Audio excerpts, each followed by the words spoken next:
로마서 8장 35절에서 39절까지를 본문으로 해서 하나님의 사랑에서 끊을 수 없으리라 이와 같은 제목으로 말씀을 전하면서 함께 은혜를 나누도록 하겠습니다. 아멘. 자, 사람은요 구성 요소가 있어요. 사람의 구성 요소는 육과 혼과 영으로 구성이 되어 있어요. 그런데 여러분 동물들은 영이 있습니까? 없어요. 모든 동물들은요 영이 없어요.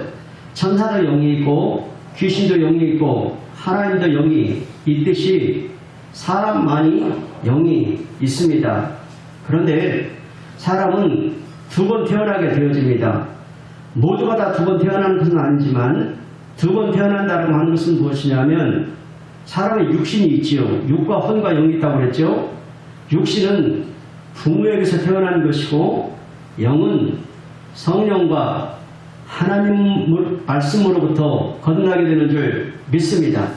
그래서 사람은 육이 태어났다면 영도 성령과 하나님의 말씀으로부터 거듭나야 영생을 가지게 된다라는 것이지요. 그러니까 그리스도인은 무엇을 태어났다고 해요? 성령과 하나님의 말씀으로 태어났으므로 오직 말씀을 통해서만 세워지고 양육될 수가 있다라는 거죠. 그러니까 말씀 이외에 다른 것으로는 성장, 성숙이 가능하다, 불가능하다? 불가능하다. 그래서 그리스도인은 항상 주야로 하나님의 말씀을 묵상해야만 성장, 성숙이 일어나는 줄 믿습니다. 하나님의 말씀은 삶의 어떤 영역도 세우고 변화시킬 수가 있다라는 거예요. 만일 자기 자신이 나는 용감한 사람이 아니야 라고 그렇게 생각하고 있다면 말씀은 영 안에서 용기를 세워줄 수가 있습니다. 그런즉 이 일에 대하여 우리가 무슨 말하리요? 만일 하나님이 나를 위하시면 너가 나를 대적하리요 천만인 나를 둘러친다 할지라도 나는 두려워하지 아니하리로다. 그래서 용기가 없는 사람이다 할지라도 하나님의 말씀으로 충만하게 되어지면 영 안에서 용기를 세워줄 수가 있다라는 거지요. 또 어떤 사람은요 이렇게 말할 수 있어요. 나는 매사에 자신감이 없어요. 그러나 말씀은 자신감을 세워줄 수가 있습니다. 만약 또 여러분이 약하다면 말씀 안에서 여러분에게 힘을 불어넣을 수 있는 줄 믿습니다. 피곤한 자에게 능력을 주시며 불응한 자에게 힘을 더하시나니 손해라도 피곤하며 건배하며 장력이라도 넘어지며 쓰러지며 자빠지되 오직 여호와를 앙망하는 자는 샘을 얻으리니 독수리가 날개치 올라감 같을 것이요 다른 박질을 해도 건배하지 아니하였고 걸어가도 피곤하지 아니하리로다. 하나님께서 약한 자에게 힘을 주시고 세워주시고 붙드는 힘을 믿습니다. 또한 불안 가운데 있다면 하나님의 말씀은 평화를 줄 수가 있습니다. 두려움 가운데 있다면 담대한 믿음을 줄 수가 있습니다. 아울러 요한복음 1장 1절 말씀에 보시면 말씀은 무엇이야? 하나님이시라. 말씀이 하나님이시기 때문에 하나님이 무엇을 나타나는가? 말씀으로 나타나십니다. 말씀으로 만나주십니다. 말씀으로 역사해 주십니다. 말씀으로 축복하여 주십니다. 하나님 우리를 말씀으로 살리시고 말씀으로 고치시고 말씀으로 거치시고 건지시고 말씀으로 행복하게 하는 줄 믿습니다. 그래서 매일 우리가 말씀을 먹으면 살아납니다. 고쳐집니다. 건진 받습니다. 행복해집니다. 할렐루야. 말씀에는 이와 같은 능력이 있습니다. 그래서 시편 119편 165절 말씀에 주의 법 하나님의 말씀을 사랑하는 자에게는 큰 평안이 있으니 그들에게 장애물이 없으리라 라고 말씀하시죠. 잠언 16장 20절에서는 삶과 말씀에 주의하는 자는 좋은 것을 얻나니 여호와를 의지하는 자는 뭐가 있다? 복이 있느니라. 그러므로 여러분 이 시간 좋은 자세, 기대하는 자세, 사모하는 자세로 하나님의 말씀을 아멘하며 먹으면 그 말씀 우리의 능력이 되어지고 축복이 되어지고 기적이 되는 줄 믿습니다. 하나님께서 큰 은혜를 주십니다. 기적으로 역사하십니다. 말씀의 힘이 되고 능력이 되고 축복이 되고 행복해지고 이것을 실제로 누리도록 새로운 차원의 복된 삶으로 이끌어주는 줄 믿습니다. 로마서 8장 29절에서 30절에 보시면 이런 말씀이 있어요. 하나님께서 창세전에 우리를 미리 아시고, 우리가 태어나기도 전에 하나님 우리를 어떻게 하셨다? 미리 아셨다. 우리를 하나님의 자녀로 부르시고 우리를 예수님의 피로 씻어 의롭다 하시고 또한 우리를 영화롭게 하셨다. 그러니까 하나님이 미리 아시고 부르시고 의롭다 하시고 영화롭게 하셨다라고 말씀을 하고 있어요. 그러므로 하나님이 이미 우리를 영화롭게 하셨기 때문에 장차 우리에게 나타날 영광은 확실하고도 안전하다라는 거예요. 로마서 8장 18절 말씀처럼 현재의 고난은 장차 우리에게 나타날 영광과 좋게 비교할 수가 없습니다. 그럼 우리는 현재의 고난을 참으며 장래의 영광을 기다리는 줄 믿습니다. 이제부터 우리가 읽었던 본문 말씀을 세 대제로 나누어서 한번 살펴보도록 하겠습니다. 첫째로 하나님은 우리를 영원히 사랑하십니다. 어떻게 사랑하신다고요? 영원히 사랑하신다. 우리 로마서 8장 35절을 화면으로 함께 읽도록 하겠습니다. 다 같이요. 누가 우리를 그리스도의 사랑에서 끊으리요? 환난이나 곤고나 박해나 기근이나 적신이나 위험이나 칼이랴. 읽었던 이 본문 말씀에서 우리를 매우 힘들게 하는 시련들이 몇 가지가 나와요? 한번 세어보세요. 몇 가지인지. 하나, 둘, 셋, 넷, 다섯, 여섯, 몇 가지? 7가지가 나오지요. 이 각각의 모든 시련들이 하나하나 따지고 보면 매우 위협적인 것들이에요. 그런데 갈수록 고통의 정도가 어떻게 됩니까? 점점 심해져 가고 있어요. 이 7가지 시련들을 우리 한번 차례대로 살펴보도록 하겠습니다. 간단하게. 첫째가 무엇이라고 했습니까? 환난이죠. 이것은 육체적인 시련을 말하는 거예요. 육체적인 시련. 그러니까 우리가 때때로 질병에 걸리기도 하고 예기치 않게 사고를 당해서 우리 몸이 고통을 당하는 것이죠. 여러분 사고 당해본 적 있어요? 근데 사고 당해보면 예고하고 찾아오던가요? 사고는 예고 없이 찾아옵니다. 조심하면 사고 안 나나요? 조심해도 사고는 납니다. 때문에 우리는 어떻게 해야 무탈하고 평안할 수 있는가? 주님이 우리를 붙드셔야만 되는 줄 믿습니다. 그렇기 때문에 우리는 항상 주님을 의지합니다. 시편 3편 5절에 내가 누워 자고 깨었으니 여호와께서 나를 붙드시미로다. 하나님 아버지 나를 붙들어 주옵소서. 안전하게 해주시고 평안하게 해주시고 무탈하게 하여 주옵소서. 사고나지 않게 하여 주시고 주님이 지켜주옵시기를 원합니다. 주님 나를 긍휼히 여겨 주옵소서. 주님 나를 불쌍히 여겨 주옵소서. 예기치 않는 고통 가운데 빠뜨려지는 사고만 나지 않게 하여 주시고 내가 누워 자고 깨는 것은 주님이 나를 붙드시오니 주님이 나를 붙들어 주시길 원합니다. 이것이 우리의 기도의 제목들 아니겠습니까? 그렇죠. 이것이 환난이라는 거예요. 환난.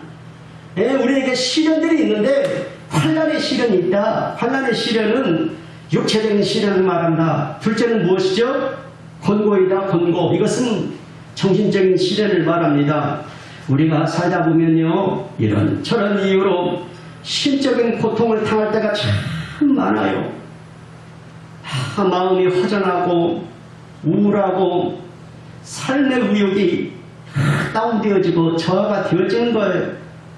이럴 때에 세상에 그 어떤 것이 나를 위로해 줄 수 있으니까 누가 나를 위로해 주지?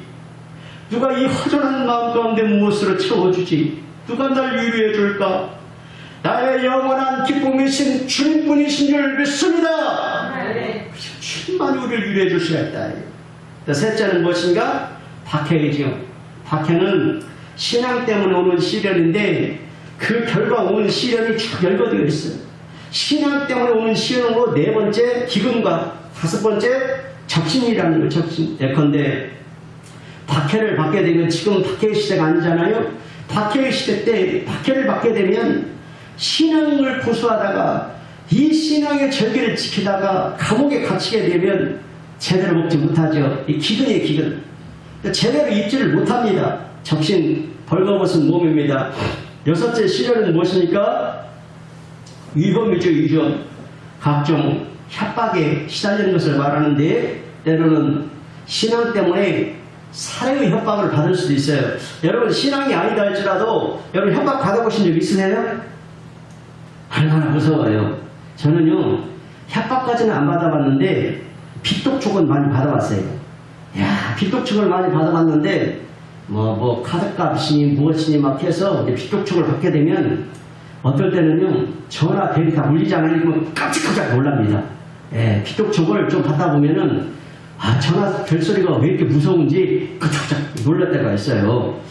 여러분들은 그렇게 평안한 모습을 하고 계시는 것 보니 이런 독촉을 한 번도 안 받아보신 것처럼 이렇게 보입니다. 예, 이게 위험이라는 게 각종 협박에 시달리게 된다는 거예요. 또 마지막 일곱째는 뭐냐? 칼이에요, 칼. 얘는 실제로 죽임을 당하는 것을 말하는데 순교를 말해요. 이처럼 갈수록 시련의 고통이 점점 심해져가는 것을 볼 수가 있습니다. 그렇다면 이와 같은 7가지 시련들이 우리를 그리스도의 사랑에서 끊어서 하나님께서 우리에게 주신 구원과 우리에게 누릴 장래의 영광을 잃어버리게 할 수 있는가 하는 거예요. 잃어버리게 할 수 있을까요? 없습니다. 이것들 중 이것들을 다 합쳐서 공격한다 할지라도 우리를 그리스도의 사랑에서 끊을 수 없다라고 오늘 말씀하고 있는 것이죠. 그 이유가 무엇일까? 요한일서 4장 19절 말씀 한번 읽어보세요. 시작. 우리가 사랑하는 그가 먼저 우리를 사랑하셨습니다. 왜 그리스도의 사랑에서 그 어떤 것도 하나님의 사랑에서 우리를 끊을 수 없는가? 내가 그리스도를 사랑하는 것이 아니라 내가 먼저 하나님을 사랑하는 것이 아니라 하나님께서 창세전에 미리 아시고 부르시고 영원롭게 하시고 하나님이 먼저 우리를 사랑하셨기 때문에 그 사랑에서 우리를 끊을 것이 없다라는 거예요. 그러니까 우리가 처한 환경이나 우리의 행동과는 아무런 관계가 없이 하나님이 먼저 우리를 사랑하셨다라는 거예요. 로마서 5장에서 이런 말씀이 있는데 하나님이 어떨 때 우리를 사랑했는가? 연약할 때 사랑했다. 경건하지 않을 때 사랑했다. 죄인이었을 때 사랑했다. 심지어 내가 하나님을 욕하고 비방하였을 때 원수 되었을 때 하나님은 먼저 우리를 사랑하셨다. 그러므로 하나님의 사랑에서 끊어낼 것이 아무것도 없다 라는 것을 말씀해주고 있습니다. 이와 같이 우리의 모습과는 아무런 상관없이 하나님은 먼저 우리를 사랑하셨다라는 거예요. 그러므로 하나님은 어떠한 상황 가운데서도 변함없이 우리를 사랑하신다라는 거예요. 예레미야 31장 3절 말씀과 같이 하나님을 따라서 영원한 사랑으로 저 영원한 사랑으로 우리를 사랑하신다라는 거예요. 자, 요한복음 13장 1절 말씀을 한번 읽어보겠습니다. 요한복음 13장 1절 다 같이요. 유월절 전에 예수께서 자기가 세상을 떠나 돌아가실 때가 이른 줄 아시고 세상에 있는 자기 사람들을 사랑하시되 끝까지 할렐루야. 예수님은 당신의 사람들을 사랑하시는데 어떻게 사랑하시는가? 끝까지 변함없이 사랑하신다라는 거예요. 자, 예수님은 제자들을 끝까지 사랑하셨습니다. 그런데 예수님의 제자들은 그 사랑받을 자격이 있었나요? 그만한 행동을 했나요? 아니죠. 그들은 예수님이 당하신 십자가의 고난에는 관심이 없었어요. 그들은 서로 누가 크냐고 다투고 있는 중이었어요. 마지막에 예수님이 십자가에 딱 잡히시니까 전부 다 도망쳐 버렸어요. 예수님의 그 수제자라고 불리는 베드로마저도 몇 번 부인했다고요? 3번 부인했습니다. 그럼에도 불구하고 예수님은 그들을 끝까지 사랑하셨다. 예수님은 그들의 생명이 닿을 때까지 변함없이 사랑해 주셨다라는 거예요. 이와 같이 하나님은 영원히 우리를 사랑하십니다. 그러므로 아무것도 우리를 그 하나님의 사랑에서 끊어낼 수가 없습니다. 여러분 살다 보면 환난이나 곤고나 박해나 기근이나 적신이나 위험이나 이런 칼로 인해서 힘들 때가 있어요. 다시 말하면 육체적인 시련과 정신적인 시련과 신앙으로부터 오는 시련과 협박 이런 것들로 고통을 당할 때가 있단 말이죠. 하지만 그 어떤 것도 아무것도 우리를 하나님의 사랑에서 끊을 수가 없다. 그 이유는 하나님이 우리를 나를 영원히 사랑하시기 때문이다 라고 말씀하는 줄 믿습니다. 하나님 우리를 끝까지 사랑하십니다. 우리를 향하신 하나님의 사랑은 영원토록 변함이 없는 줄 믿습니다. 그럼 우리가 누릴 장래의 영광은 안전하다. 이와 같은 확신을 가지고 늘 구원의 기쁨을 누리며 장래의 영광을 소망하는 우리 모두가 되시길 주의 이름으로 축복합니다. 이와 같이 하나님은 우리를 영원히 사랑하신다. 여러분, 우리가 신앙생활하면서요, 이 하나님의 사랑에 대해서 느껴봐야 돼요. 깨달아야 돼요. 이것을 한번 깊이 한번 알아야 돼요. 이게. 그럼 이 신앙생활이 얼마나 소중한 것임을 우리가 알게 되는 것입니다. 둘째로, 하나님은 우리에게 알합시다. 넉넉한 이김을 주신다. 넉넉한 이김을 주신다. 넉넉한 이김을 주십니다. 우리 로마서 8장 36절을 화면을 보고 한번 다 같이 읽겠습니다. 다 같이요. 기록된 바 우리가 종일 주를 위하여 죽임을 당하게 되며 도살할 양같이 여김을 받아나이다함과 같으니라. 아멘. 하나님은 우리를 영원히 사랑하시죠. 그렇다고 해서 우리에게 어떠한 시련도 허락하시지 않는다는 뜻은 아니죠. 살다 보면 환난, 공고, 박해, 기근, 적신, 위험, 칼과 같은 시련들을 그런 것들이 시시각각 우리에게 찾아오죠. 하지만 우리가 어떤 시련을 당하더라도 하나님 우리를 어떻다? 변함없이 사랑하신다. 하나님은 우리의 처지와는 내 행동과는 관계없이 변함없이 사랑하시기 때문에 그 어떤 시련도 우리를 하나님의 사랑에서 끊을 수가 없다.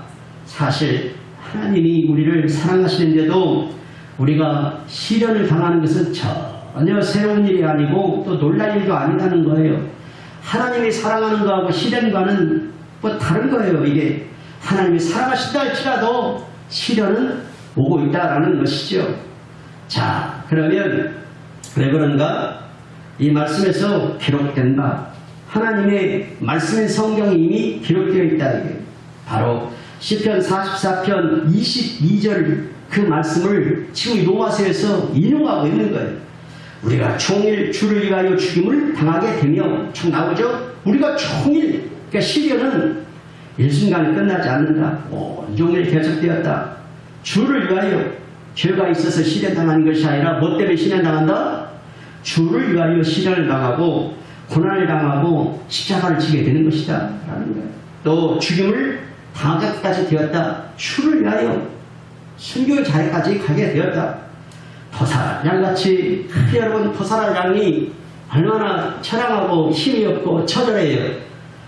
그와 같이 되었다. 언제라도 죽음이 닥칠 수 있는 그 극한 시련이었다. 이렇듯 구약의 그 믿음의 성도들은 극심한 시련을 겪었습니다. 마지막에 함과 같으니라. 그러니 지금 우리에게도 시련이 닥치는 것은 당연한 일이다 라는 거예요. 자, 히브리서 11장 36절과 37절 말씀을 화면을 보고 한번 읽겠습니다. 시작. 또 어떤 이들은 조롱과 채찍질 뿐 아니라 결박과 옥에 갇히는 시련도 받았으며 돌로 치는 것과 톱으로 겨는 것과 시험과 칼로 죽임을 당하고 양과 영수의 가죽을 입고 유리하여 궁핍과 환난과 학대를 받았으니 아멘.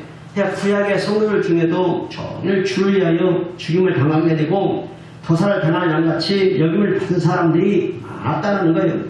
그렇다면 과연 그들은 이 극심한 시련 때문에 그들의 믿음을 버렸으니까 또 그 시련의 결과로 말미암아 그들에게 주어질 영광을 잃어버렸으니까 아니라는 거죠. 계속해서 한번 화면을 보고 히브리서 11장 38절을 읽겠습니다. 시작. 이런 사람은 세상이 감당하지 못하느니라. 그들이 광야와 산과 동물과 토굴에 유리하였느니라. 할렐루야. 그들은 구약의 믿음의 성도들은 극심한 시련 가운데서도 그들의 믿음을 잃어버리지 않고 그들에게 주어질 하나님의 영광을 잃어버리지 않고 그들은 세상이 감당하지 못할 사람들이었다라는 것입니다. 세상은 그 어떤 시련으로도 그들의 믿음을 없애지 못했어요. 하나님은 그들에게 넉넉한 이김을 주셨다라는 거예요. 계속해서 본문 말씀 로마서 8장 37절을 화면을 보고 읽겠습니다. 시작. 그러나 이 모든 일에 우리를 사랑하신 이로 말미암아 우리가 넉넉히 이기느니라. 옛 성도들과 마찬가지로 우리도 얼마든지 혹독한 시련을 겪을 수 있습니다.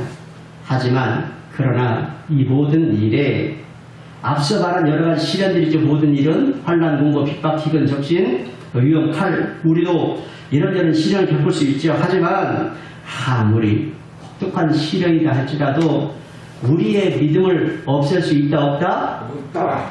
코로나의 시련 가운데서도 우리의 믿음을 꺾을 수 있다 없다? 없다. 없다. 오히려 우리의 믿음을 더 돈독하게 만들어줄 뿐이죠. 물론 우리의 힘으로 그렇게 되는 건 아니에요.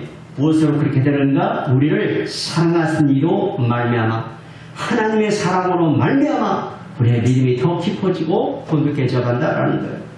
그래서 우리가 하나님을 사랑하는 것은 하나님이 먼저 우리를 사랑하셨기 때문이다라는 거예요. 마찬가지로 우리가 믿음을 지키는 것도 또한 장차 우리에게 나타날 영광이 안전한 것도 우리가 하나님을 붙들고 있기 때문이 아니고 하나님이 먼저 우리를 붙들어 주셨기 때문인 줄 믿습니다.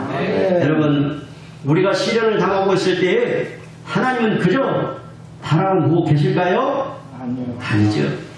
우리가 넉넉히 이기느니라. 하나님은 우리의 이김을 주십니다. 그것도 겨우 가스로 이기게 하는 것이 아니라 하나님은 우리에게 딱 따라합시다. 넉넉한 이김을 주신다. 넉넉한 이김을 주신다. 그쵸? 넉넉히 이기느니라. 넉넉한 이김을 주신다. 사실 하나님 우리에게 시련을 허락하실 때는 까닭이 있다는 거죠. 그 까닭이 뭐냐? 시편 119편 71절 말씀에 보니까 유익을 주기 위한 것이 아니에요. 고난당한 것이 되게 유익이라. 이로 말미암아 내가 주의 율례들을 배우게 되었다. 그러므로 우리가 시련을 겪을 때 우리 자신을 돌아보면서 약함을 알고 자고하지 않게 되고 자연히 하나님께 더 가까이 나가게 되고 더욱 하나님을 의지하게 되어진다. 시련을 만나게 되면 사람이 약해져요. 교만이 꺾어지고 자고하지 않고 오만하지가 않아요. 하나님만 더욱더 의지하는 사람이 된다는 거예요. 그런 가운데 믿음이 점점 깊어져가고 자라가고 성장 성숙해 가는 거죠. 그리고 우리 영적 생명력은 살아가고 살아나고 하나님과 더욱 친밀해져 가는 것이죠. 또한 우리가 시련을 당해보았기 때문에 우리 주변에 시련 당하는 사람들을 잘 위로해 줄 수가 있어요. 여러분요, 이 목회자들도 시련을 많이 당한 사람들은요 속이 깊어요. 상처를 주지 않아요. 다른 사람의 마음을 잘 알아요. 예를 들어서 이런 거예요. 어떤 성도분이 사고를 만나가지고 병원에 입원했다고 쳐봐요. 그러면 그 사람은 얼마나 힘들고 얼마나 두렵고 막 정말 마음 아프고 그러겠어요. 그죠? 그런 가운데 있을 때에 신방 가가지고 하는 말이 감사하세요. 하나님께 기도하세요. 회개하세요. 한번 삶을 돌아보세요. 이런 소리를 서슴없이 하게 된다. 그건 잘 시련을 받아보지 않으면 그런 말을 더 쉽게. 그런데 자기가 막상 아픔을 겪어보고 시련을 겪어보면 많은 위로의 말이 필요가 없습니다. 딱 병원에 들어가서 그 환자의 얼굴을 보자마자 너무 힘들고 고통스럽고 안타까워하고 있는 그 마음을 함께 느끼면서 아파해주고 정말 감성이 풍부한 사람이라고 하면 그 마음 가지고 그 앞에서 얼마나 힘들어 눈물도 흘려주면서 내가 잘 힘들지 주님 힘주실 거야 하면서 눈물을 흘려주면서 같이 좀 안아주고 손을 따뜻하게 잡아주고 그런 마음을 갖게 된다는 거예요. 우리가 시련을 좀 겪어보면 그 시련 당한 사람의 마음을 위로해 줄 수가 있는 거예요. 저는요, 참 우리 교회에 연로하신 분들이 오셔서 힘들어하는 모습을 보면은요, 참 처음들 얼마나 힘들까. 참 그런 마음을 좀 가져보려고 애를 써요. 그런데 어떻게 이 건강한 사람이 아픈 사람의 마음을 다 이해할 수가 있겠어요? 그렇지만 같은 마음을 가지고서 오늘 저분 교회 오실 때 참 힘들었겠다. 얼마나 힘드실까. 주님 힘주십시오. 건강 주십시오. 주님 붙들어 주십시오. 다른 사람 같으면 오늘 교회 못 나올 상황이었지만 그래도 믿음 붙들고 주님 전에 오셨으니 주님 도와주십시오. 함께 해주십시오. 그런 마음을 갖게 되어진다라는 거예요. 그리고 이제 아주 연세가 많으신 데를 보면은 저분들은 이제 내가 몇 년이나 더 볼 수 있을까. 주여 이 세상에 남은 세계 동안도 주님 남 붙잡아 주시고 평안하게 해주시고 사고당하지 않게 해주시고 병원 가는 일 없게 해주시고 남은 세계 동안도 주님 찬송하면서 기쁨으로 살아갈 수 있도록 도와주십시오. 그런 마음밖에 없어요. 그죠?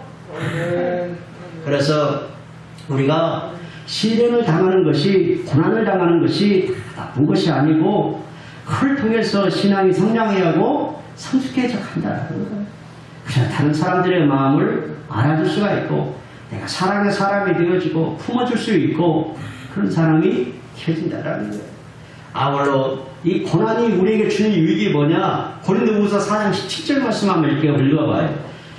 시작. 우리가 잠시 받는 환난에 경한 것이 지극히 크고 영원한 영광에 중한 것을 우리에게 이루게 하매니. 그러니까 하나님은 우리에게 지극히 크고 그 영원한 영광에 중한 것을 주시기 위해서 우리가 잠시 환난에 경한 것을 겪게 하신다.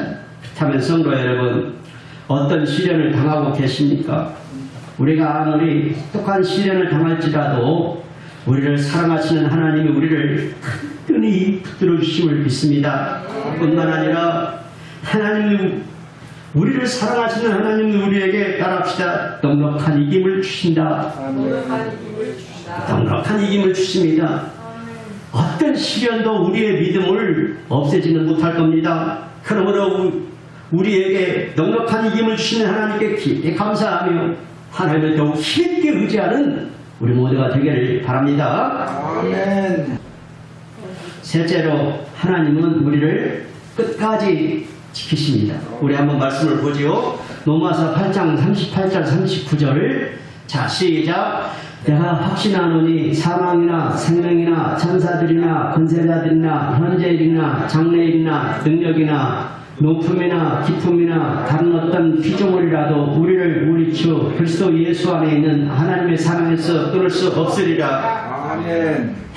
이 말씀의 의미를 알고 눈물이 안 난다면 우리 자신의 신앙을 돌아봐요. 어떤 의미인지 한번 보겠어요. 차례차례 한번 살펴볼게요. 38절 한번 넘겨주세요. 자, 내가 확신한다. 예, 확신한다. 예, 내가 바라는 일도 아니야. 내가 기도하는 일도 아니야. 내가 확신한다. 어시원해서 확신한다. 오늘 본문을 기록한 사도 바울은요, 여기서 확실한 사실을 이 말씀하고 있는 것이죠. 왜냐, 실제적으로 체험을 했거든요. 확신한다. 사도 바울이 어떤 체험을 했는지, 자, 우리 화면을 보고 한번 자 읽어보겠어요. 고린도후서 11장 23절 이하부터 자 어떤 체험을 했는지 사도 바울이. 그래서 내가 확신하는데 이게 이런 상황 가운데 확신할 수 있는지 한번 보겠어요. 자, 시작. 내가 수고를 넘치도록 하고 옥에 갇히기도 더 많이 하고 애도 수없이 받고 여러 번 죽을 뻔하였으니 유대인들에게 40에서 하나 감한 매를 5번 맞았으며 3번 대장으로 맞고 1번 돌로 맞고 3번 다선하고 일주일을 깊은 바다에서 지냈으며 여러 번 여행하면서 강의 위험과 강로의 위험과 동족의 위험과 이방의 위험과 신의 위험과 광야의 위험과 바다의 위험과 거짓 정죄 중에 위험을 당하고 또 수고하며 애쓰고 여러 번 자지 못하고 줄이며 목마르고 여러 번 굶고 춥고 헐벗었노라. 아멘. 아멘. 그러니까 사도 바울은 실제적으로 아까 말했던 환난, 공고, 박해, 기근, 적신, 위험, 칼 다 겪었죠. 아멘. 그렇죠. 그러나 어떤 시련도 그를 중요한 뭐냐? 그리스도의 사랑에서 끊을 수 있다 없다? 없다. 없다. 오히려 고린도후서 5장 14절 말씀처럼 그는 그리스도의 사랑의 강권함을 받았다고 그랬어요. 오히려 아멘. 그리스도의 사랑이 더 깊어졌어요. 아버지. 주님의 그 십자가 사랑, 그 사랑에 눈물이 멈추지 않았을 것입니다. 아버지. 천 번을 불러도 아버지. 멈추지 않는 눈물은 아버지. 주님의 십자가 그 사랑이었다. 바로 바울은 그리스도의 그 십자가의 사랑의 이끌림을 받아서 생애 마지막까지 선한 싸움을 싸우고 달려갈 길을 마치고 믿음을 지켰어요. 하나님이 사도 바울에게 넉넉한 이김을 주신 줄 믿습니다. 아멘. 곧이어 오늘 본문은 하나님 우리를 끝까지 지키신다는 사실을 설명해 주기 위해서 10가지씩이나 예를 들어주고 있어요. 어떤 경우에도 하나님 우리를 사랑하고 지키신다는 거예요. 끝까지 지키시기 때문에 우리가 누릴 영광은 확실하고 안전하다. 그 10가지를 하나씩 한번 살펴봐요. 첫째는 사망이고 둘째가 뭐죠? 생명. 한번 넘겨봐요. 첫째 38절. 자, 첫째 사망이고 둘째가 생명이죠. 서로 짝을 이루는 거거든요, 이게. 자, 고린도후서 5장 8절 말씀처럼 사망의 뜻이 뭐냐면 사망은 우리 영혼이 몸에서 탁 떠나가지고 영혼이 누구와 함께 있다? 주님과 함께 있는 거예요. 사망은 영혼이 내 육신의 몸을 떠나서 주님과 함께 있는 거다. 그러니까 살아있을 때도 또한 죽어있을 때도 죽고 난 후에도 하나님은 변함없이 우리를 지켜주신다. 아멘. 주님이 함께 있는 것이다. 라는 게 그러므로 사망을 당한다 할지라도 우리를 그리스도의 사랑에서 하나님의 사랑에서 끊어낼 수가 없다. 설령 내가 사망을 당한다 할지라도 영원히 주님과 함께 거하게 되어진다. 아멘. 그래서 사도 바울의 고백처럼 우리가 살아도 주를 위하여 살고 죽어도 주를 위하여 죽나니 그러므로 우리가 사나 죽으나 주님의 것이다. 할렐루야. 또 셋째와 넷째는 뭐냐? 천사들이나 권세자들이. 그치, 여기 짝을 이루고 있어요.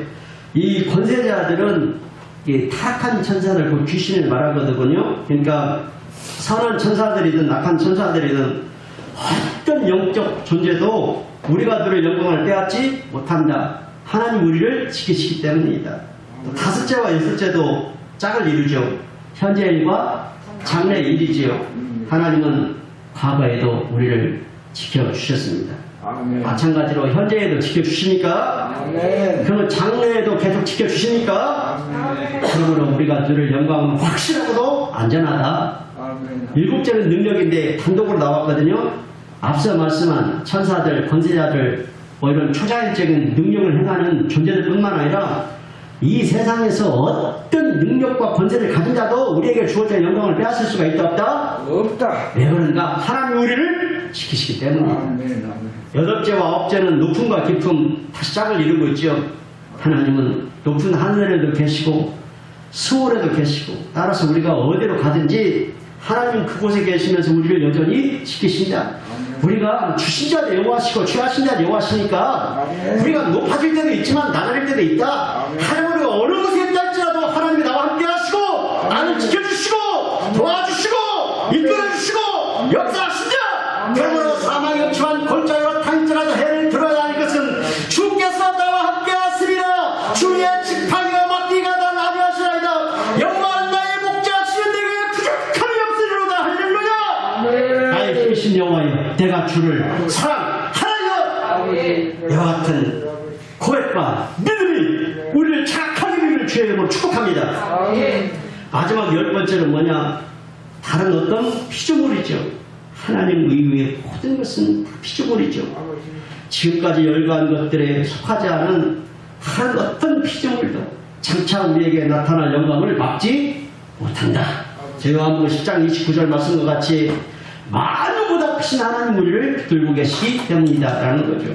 따라서 지금까지 말씀한 사망도 생명도 천사들도 권세자들도 현재일도 장래일도 능력도 높음도 깊음도 다른 어떤 피조물도 또한 모든 것을 합친 만물도 우리에게 주신 영광을 빼앗지 못합니다.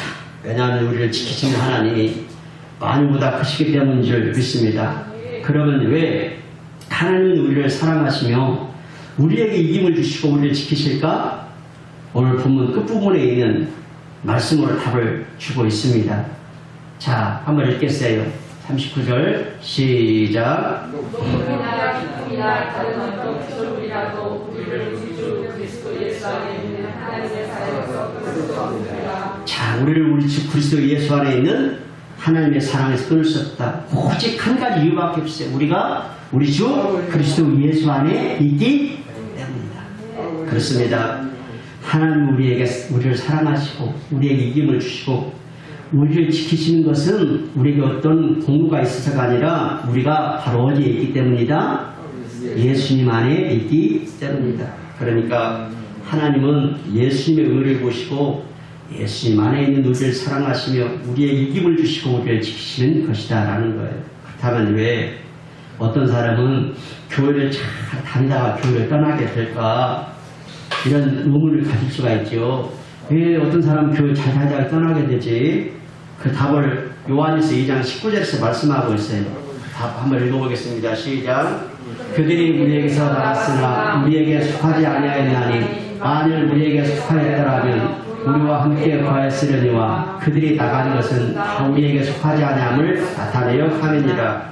그러니까 그런 사람들은 처음부터 교회에 속하지 않았던 거라는 거죠. 다시 말해서 그 사람은 구원을 받았다가 중도에 잃어버린 것이 아니라 처음부터 구원을 받지 못했다 이렇게 말씀하고 있어요.